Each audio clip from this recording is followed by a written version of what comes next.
Banjir bandang terjang tiris, 11 bangunan tersapu. Terdakwa kasus begal di Puspol diputus bebas. Ratusan pengunjung sesaki event Lumajang zaman dulu.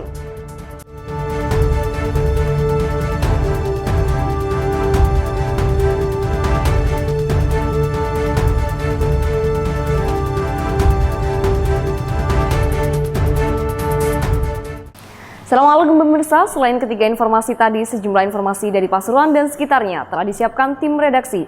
Bersama saya, Hilyatus Solihah, inilah Pasuruan Sepekan selengkapnya.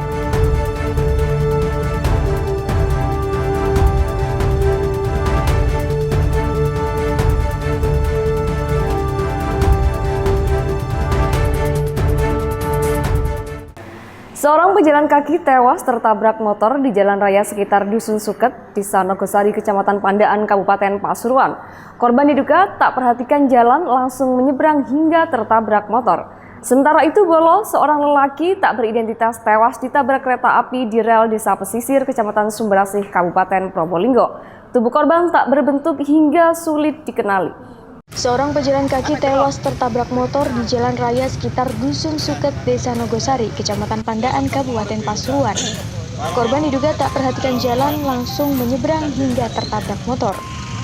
Korban bernama Supardi, warga Kediri itu, ditabrak motor dengan nopol DK5942QR, dikendarai oleh Raharjo, warga Denpasar, sekitar pukul 7:30 malam.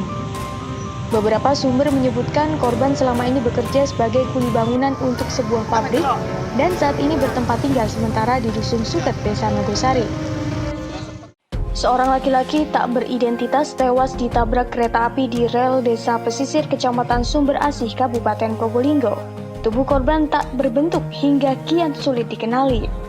Warga di sekitar rel kereta api dikejutkan oleh adanya tubuh pria yang terseret jauh dari perlintasan tanpa palang pintu Desa Pesisir.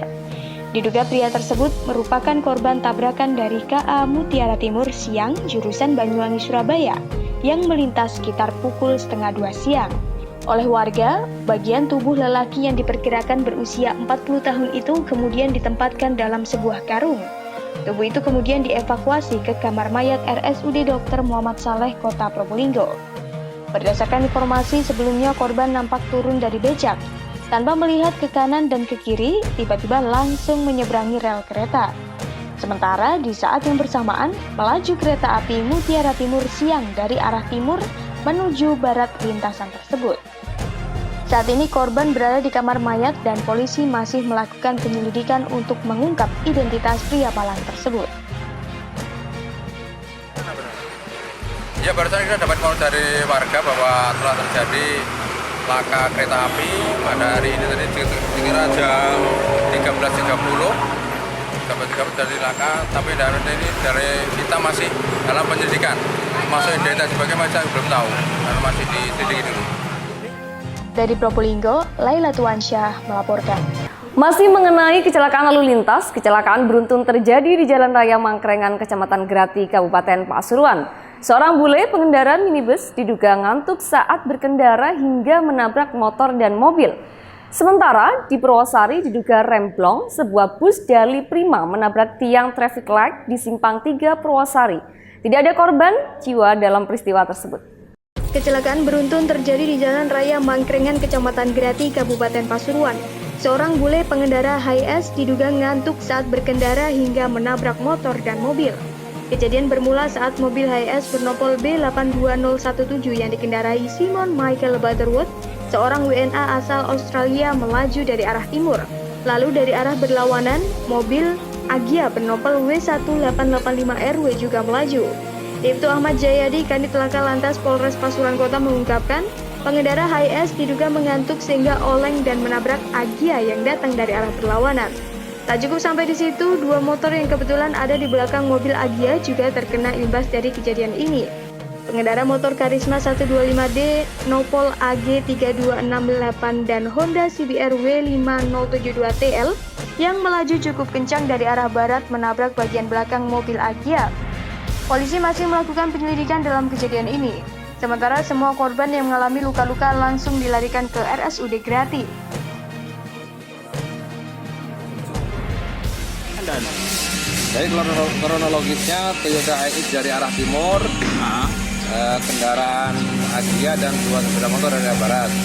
Sampainya di TKP, kendaraan Toyota iX motong jalan ke kanan sehingga terjadi benturan kontra Toyota Agya dan 2 sepeda motor tersebut. yang terlibat 7 orang. Nah ini yang penumpangnya berapa ya, yang mobil? Yang mobil ada 6, yang dari helmnya 1. Helmnya 1. Diduga remblong, sebuah bus Dali Prima menabrak tiang traffic light di Simpang 3 Purwosari Jumat siang. Tidak ada korban jiwa dalam peristiwa tersebut. Peristiwa tersebut terjadi sekitar pukul 1:30 siang. Bus Dali Prima bernopol S7252UA yang melaju dari arah Surabaya Malang tiba-tiba menabrak tiang traffic light, papan reklame hingga gapura gang masuk dusun. Eko Jumadi, sopir bus asal Randu Blatung, Kabupaten Blora, Jawa Tengah menjelaskan, ia yang melaju dari arah Surabaya hendak berbelok ke kanan, tepatnya ke arah Malang. Namun tiba-tiba di pertigaan Purwosari ia tidak bisa mengendalikan laju bisnya karena remblong. Meski tidak ada korban jiwa dalam peristiwa tersebut, namun semua penumpang dilarikan ke Puskesmas Purwosari untuk dilakukan perawatan. Tercatat 3 orang mengalami luka-luka dan 1 kondektur bus terjepit. Beruntung masih bisa diselamatkan oleh warga. Hari ini Jumat tanggal 14 Desember 2018 sekitar pukul 13.30 kendaraan bus dari Prima yang berjalan dari arah Surabaya mau rencana ke Malang. Sampai di pertigaan Purwosari karena ada traffic light, kendaraan semua berhenti, dia mengalami remblong. Terus supir berusaha menghindari tabrakan, dia langsung membanting setir ke kiri ke arah Pasuruan. Tapi takut ada korban, langsung diluruskan menabrak daripada lampu traffic light sama dapur kampung dengan berhenti tepat di tiang baliho.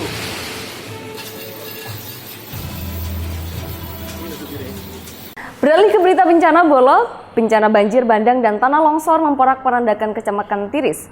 Puluhan rumah dan jembatan hancur dalam hujan deras pada Senin lalu. Bencana banjir bandang dan tanah longsor memporak-porandakan Kecamatan Tiris. Puluhan rumah dan jembatan hancur dalam hujan deras pada hari Senin. Banjir bandang dan tanah longsor di Kecamatan Tiris terjadi di 3 desa, yakni Desa Andung Biru, Desa Tiris, dan Desa Tlogo Argo. Setidaknya 65 bangunan dan rumah rusak serta 7 jembatan penghubung hancur dalam peristiwa yang memakan korban jiwa itu. Kerusakan paling parah terjadi di Desa Andung Biru, di mana ada 63 rumah dan bangunan yang rusak. Di Dusun Lawang Kedaton ada 29 unit, Dusun Kedaton 24 unit, dan Dusun Campoan 10 unit. Sedang sisanya yakni 2 rumah rusak tertimpa longsor di Desa Tlogo Argo. Terjangan banjir bandang tak hanya memporak-porandakan rumah warga, tetapi juga merusak 7 jembatan yang ada di wilayah Kecamatan Tiris. Rinciannya 4 jembatan di Desa Andung Biru dan 3 jembatan di Desa Tiris. Jembatan-jembatan ini dilewati oleh Sungai Lawang Kedaton yang bersatu dengan Sungai Sumber Kapong. Menghubungkan Dusun Kerajaan dan Kebun Teh, ya, itu putus, ya. Jadi warga Dusun Banjarbaru dan Dusun Lawang Kedaton di sekitar Kebun Teh itu saat ini masih tidak punya akses, ya. Terisolir. Dari Probolinggo, Khairul Effendi melaporkan. Akibat akses jalan tertimbun tanah longsor, puluhan siswa Sekolah Dasar Negeri Andung Biru 1 Kecamatan Tiris, Kabupaten Probolinggo tak sekolah. Pihak sekolah memberi kelonggaran bagi siswa untuk tidak masuk sekolah selama akses belum normal. Akibat akses jalan tertimbun tanah longsor, puluhan siswa Sekolah Dasar Negeri Andung Biru 1 Kecamatan Tiris, Kabupaten Probolinggo tak sekolah. Pihak sekolah memberi kelonggaran bagi siswa untuk tidak masuk sekolah selama akses belum normal. Kepala SDN Andung Biru 1 Gatot Suyanto mengatakan, Setidaknya ada 50 siswa yang tidak masuk sekolah. Mereka merupakan siswa yang berdomisili di Dusun Kedaton, lokasi terdampak banjir bandang dan tanah longsor. Hingga saat ini proses belajar mengajar di SDN Andung Biru 1 belum normal pasca dilanda banjir bandang. Sejumlah guru, siswa, dan masyarakat bahu-membahu membersihkan ruang kelas yang penuh dengan lumpur coklat. Beruntung buku-buku pelajaran dan alat peraga tidak terkena air banjir, sehingga masih bisa digunakan kembali oleh sekolah. Tak hanya ruang kelas, halaman sekolah pun menjadi area lumpur coklat. Gatot belum bisa memastikan kapan puluhan siswa itu bisa masuk kelas, sebab hal itu tergantung pada akses jalan desa yang tertutup longsor. Tapi kalau dari sebelah timur, insya Allah tidak bisa anak-anak masuk karena ada kelongsoran di jalan itu tidak bisa. Perkiraan ada berapa Pak yang siswa yang terisolir lah nggak bisa sekolah? Insya Allah sekitar 50-an. Kalau yang banyak itu daerah Kedaton istilahnya, ini Kedaton Mas. Dari Probolinggo, tim liputan melaporkan. Bupati Probolinggo Puput Tantriana Sari murka kepada sejumlah pejabat yang mendampinginya saat mengunjungi korban bencana banjir dan tanah longsor di Desa Andung Biru, Kecamatan Tiris. Pasalnya sejumlah warga belum mendapat bantuan bahan pangan.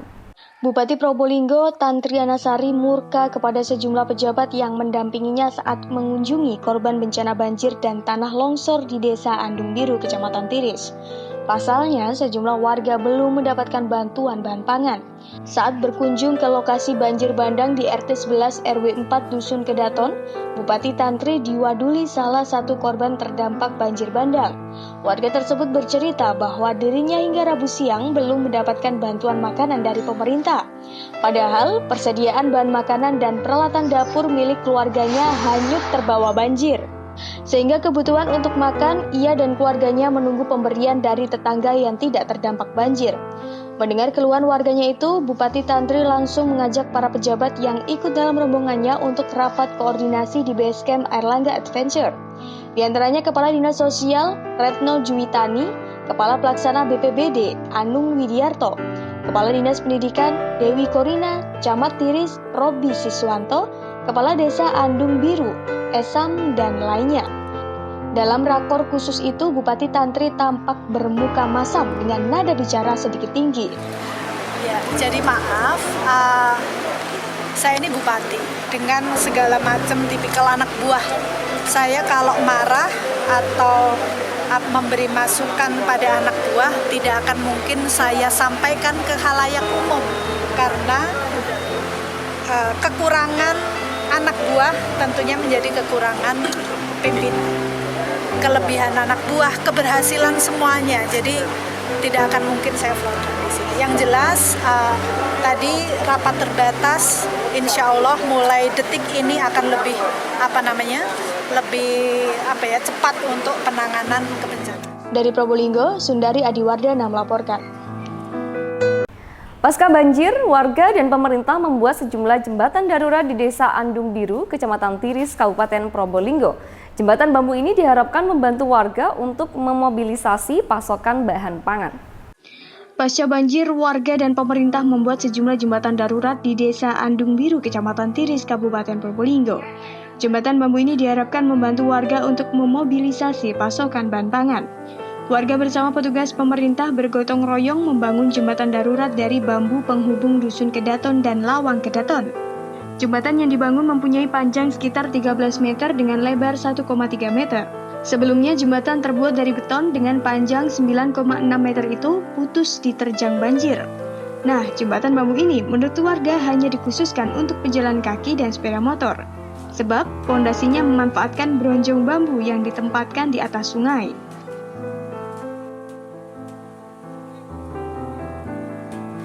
Ya kerjasama Pak. Kerjasama sama masyarakat Pak. Kenapa harus dibuat jembatan? Ya kalau tak dibuat Pak ya tak bisa berjalan Pak. Terisolir. Sulit Pak berjalannya Pak. Ini di atas ini dusun apa? Dusun Lawang Kedaton Pak. Dusun Lawang Kedaton. Ada Ya. Kira-kira berapa warga? Berkira 1.000 Pak. 1.000 warga yang di atas terisolir ya? Ya sulit. Pembuatan jembatan itu menurut Holik, salah seorang warga dilakukan agar warga Dusun Lawang Kedaton tidak terisolir. Sebab ada sekitar 1.000 warga yang berdomisili di dusun yang berada di paling atas Desa Andung Biru itu. hanya betul-betul saya sambut semangat masyarakat gotong royong, kita hanya mensupport saja. Bagi saya itu hanya mengarahkan saja. Semua material itu dukungan dari masyarakat. Jadi tidak ada kita mengeluarkan dana untuk sementara itu. Pembangunan jembatan dari bambu merupakan murni swadaya masyarakat. Aparat pemerintah seperti TNI dan Polri hanya membantu dan mengkoordinir. Dari Probolinggo, Sundari Adiwardana melaporkan. Seorang terdakwa begal diputus bebas oleh Pengadilan Negeri Bangil, Kabupaten Pasuruan. Pria bernama Jaini, warga Dusun Watu Gentong, Desa Ngantungan, Kecamatan Paserpan, Kabupaten Pasuruan itu tak terbukti melakukan aksi pembegalan.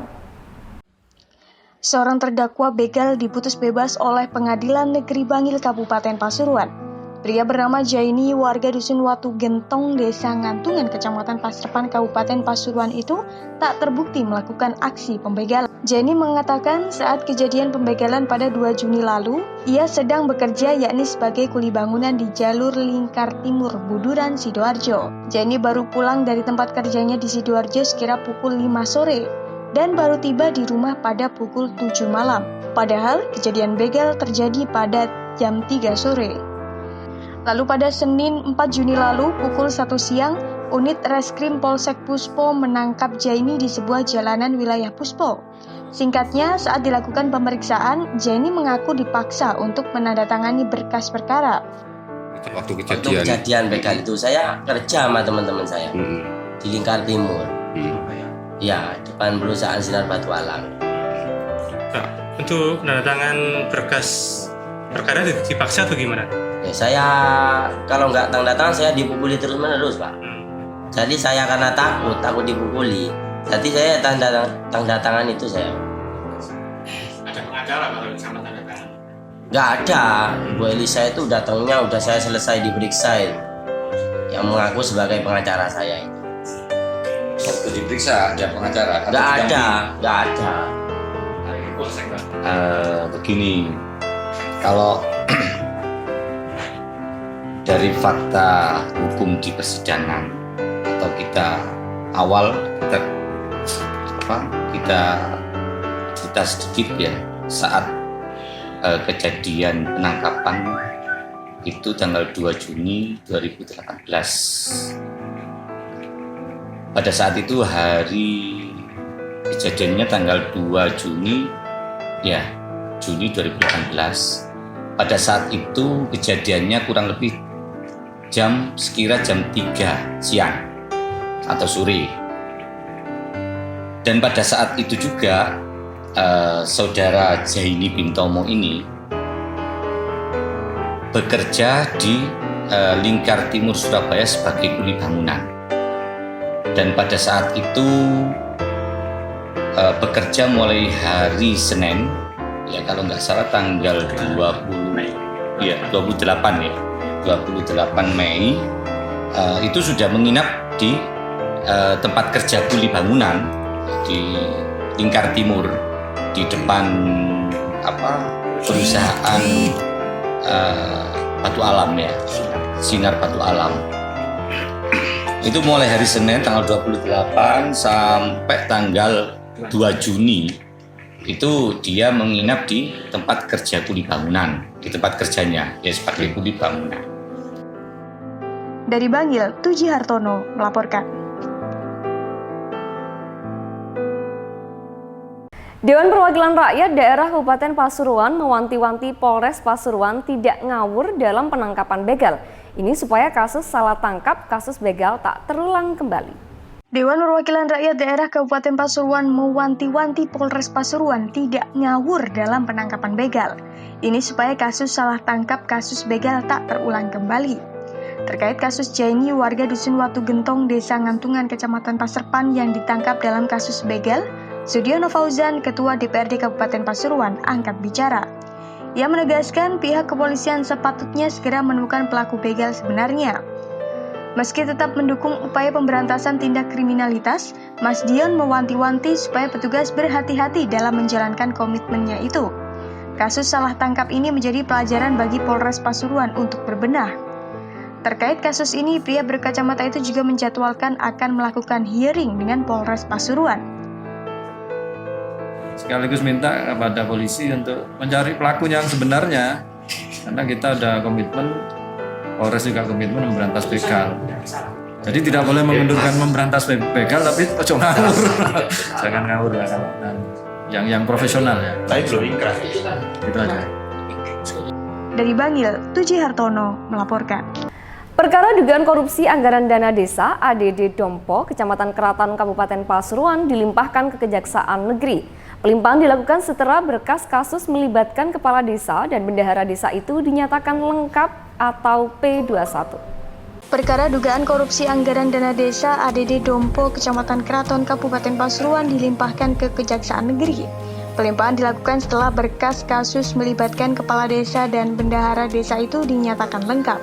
Upaya penyelidikan dan pengumpulan barang bukti terkait dugaan korupsi yang melibatkan Kades Dompo, Nurholis, dan bendahara desa Dompo, Muslih tersebut sudah dilakukan sejak Maret 2017 hingga November 2018. Dalam prosesnya, setidaknya 84 saksi dari berbagai pihak telah dimintai keterangan oleh polisi.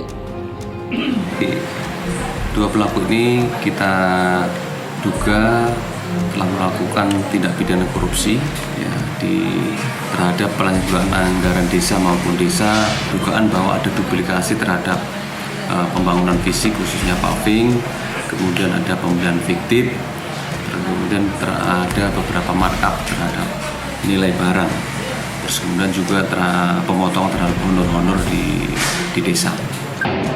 Dari Pasuruan, Tuji Hartono melaporkan. KPK masih belum temukan tersangka baru dalam kasus dugaan suap proyek PLUT UMKM di Kota Pasuruan.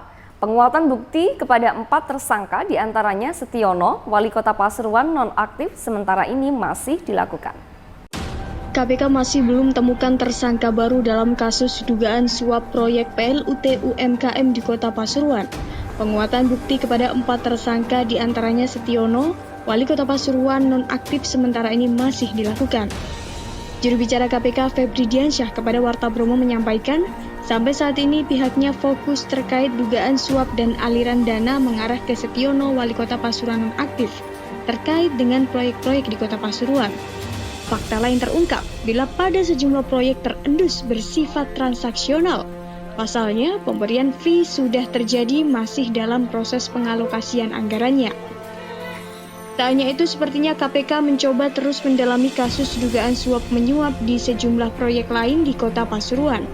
Buktinya, puluhan saksi telah dihadirkan KPK untuk dapat memberikan keterangan seputar praktik kotor yang terjadi di lingkungan Pemkot Pasuruan. Terakhir, KPK jadwalkan periksa 6 saksi mendalami kasus dugaan suap proyek PLUT UMKM di lingkungan pemerintah Kota Pasuruan. Ada 3 saksi yang diperiksa untuk tersangka Setiono, Wali Kota Pasuruan nonaktif. Mereka adalah Direktur PT Global Jaya Medika M. Ridwan, Direktur PT Mensa Bina Sukses Andreas Halim Jamwari, dan PNS Bapeda Pasuruan Hendrik. Ini KPK fokus pada dugaan suap dan dugaan aliran dana tentu saja pada kepala daerah yang terkait dengan proyek-proyek di sana. Kami kan perlu identifikasi karena seringkali terjadi di beberapa kasus di daerah itu. Korupsinya bukan hanya terjadi pada saat proyek dilakukan, tapi sebelumnya sudah ada pembahasan anggaran, kemudian ada fee yang untuk pengurusan anggaran dan juga fee dari alokasi anggaran untuk proyek tersebut. Nah, ini menjadi salah satu poin yang kami dalami dari sejumlah saksi yang diperiksa terkait dengan kasus Pasuruan itu.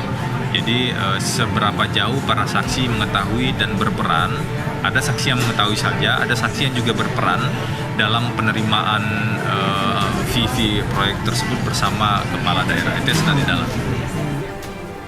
Dari Jakarta, Tuji Hartono melaporkan. Tukang ojek online dan sopir angkutan kota di Kota Probolinggo kisruh. Ini dipicu oleh sikap sopir angkot yang melakukan penghadangan saat pergoki tukang ojol muat penumpang. Tukang ojek online, ojol, dan sopir angkutan kota angkot di Kota Probolinggo kisruh. Ini dipicu oleh sikap sopir angkot yang melakukan penghadangan saat pergoki tukang ojol muat penumpang.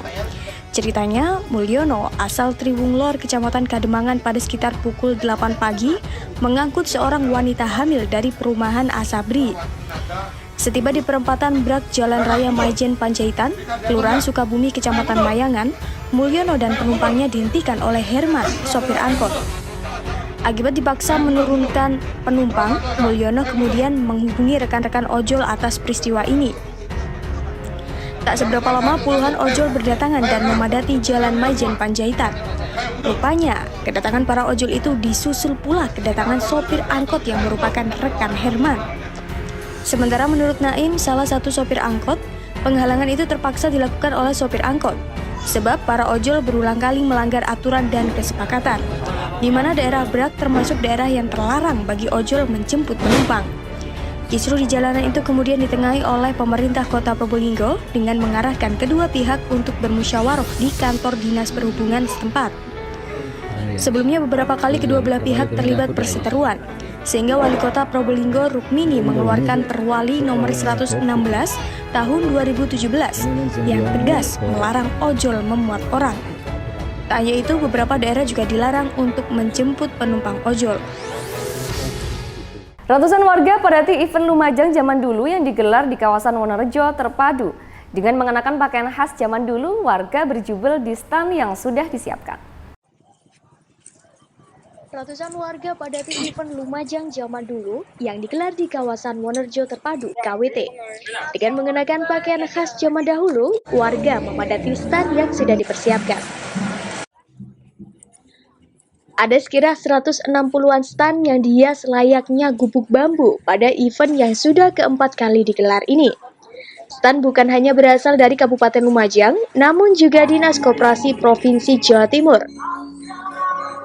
Stan yang berjajar bukan hanya menyediakan barang-barang atau makanan khas zaman dulu, namun juga beberapa kerajinan zaman dulu yang ikut serta dipamerkan dalam stan ini.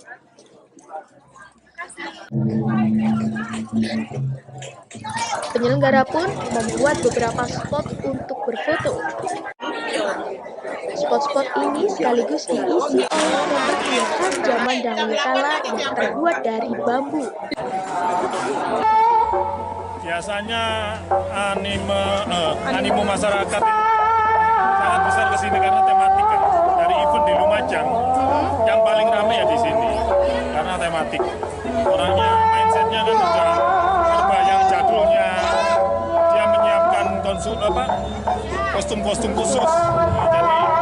Jadi lebih siap lah untuk konsumen lebih siap. Jadi kita pihak stan harus menyiapkan lebih baik lagi daripada tahun-tahun lalu.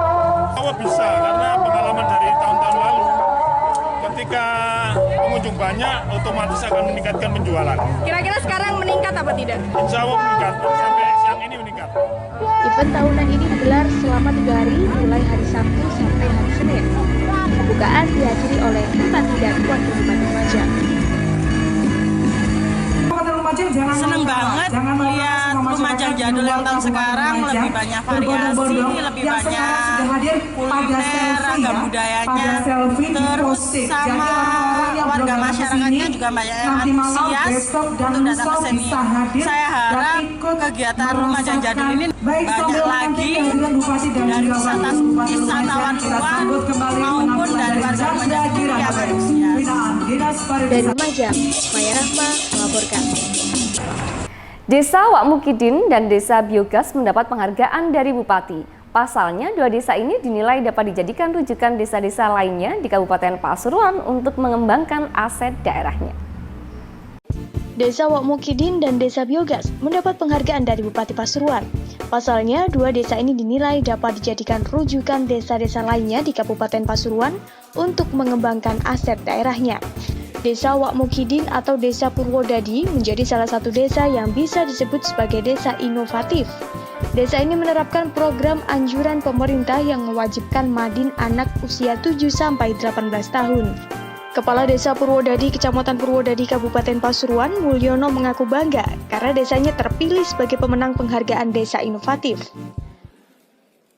Seperti ini, ada inovasi. Ini sangat sesuai dengan visi-misi kami dan Pak Wakil Bupati 5 tahun ke depan, di mana menjadikan desa ini menjadi ujung tombak pembangunan di Kabupaten Pasuruan. Sementara itu, peraih penghargaan desa inovatif lainnya adalah Desa Biogas. Desa biogas ini merupakan pengembangan desa bidang infrastruktur oleh Desa Bulung Anyar, Kecamatan Lekok. Menumpuknya limbah kotoran ternak dimanfaatkan oleh warga untuk biogas. Desa Bulung Anyar memang dikenal sebagai penghasil susu terbesar di Kabupaten Pasuruan. Warga memutar otak agar limbah yang ada dapat dimanfaatkan dan mendongkrak nilai ekonomis, sekaligus mengurangi pencemaran lingkungan. Irsyad Yusuf, Bupati Pasuruan yang datang dalam acara Bursa Inovasi Desa mengucapkan selamat kepada 2 desa itu. Ia pun menghimbau kepada ratusan kades di 24 kecamatan di Pasuruan untuk berinovasi, bersaing dalam mendongkrak aset dan potensi desa. Dari Pasuruan, Ahmad Romadoni melaporkan. Informasi tadi menjadi akhir dari Pasuruan Sepekan. Mewakili tim redaksi yang bertugas, saya Khliatus Solihah pamit. Wassalamualaikum warahmatullahi wabarakatuh dan sampai jumpa.